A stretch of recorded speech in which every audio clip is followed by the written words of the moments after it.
Blackpool's beach and famous tower have long been a draw for tourists in the northwest of England, but not far from the seafront, it's clear to see it's one of the poorest towns in the country. Some of the shops and cafes here were closed long before the pandemic, but the addition of COVID restrictions has come as another blow to a struggling economy. More locals are now relying on charities like this one, which gives out food parcels.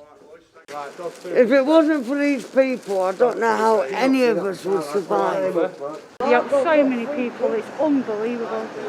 Without these guys, I'd be in a really bad situation if it weren't for these guys. Because I've got a whole family, you know what I mean? And they help me out so much. Founded 9 years ago to help the homeless, Amazing Grays now serves 400 people each week, nearly double the 250 it helped before the pandemic. And the type of person in need has changed too.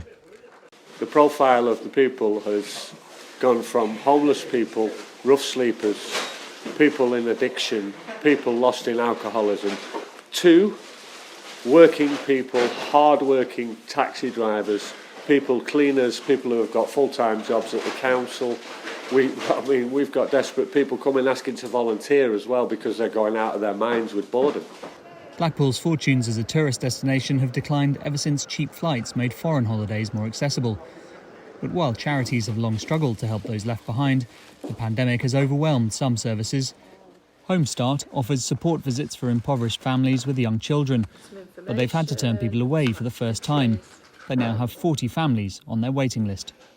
I think the damage that COVID has done to people's self-worth is going to take a lot longer to bring people back to being really confident again and happy and think this isn't going to happen again.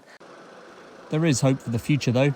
With Britain's COVID vaccination campaign currently one of the world's fastest, the government has announced non-essential retail and outdoor hospitality could reopen as soon as April the 12th. And if foreign travel remains more difficult in the wake of the pandemic, increasing numbers of domestic tourists could rediscover the joys of the English seaside.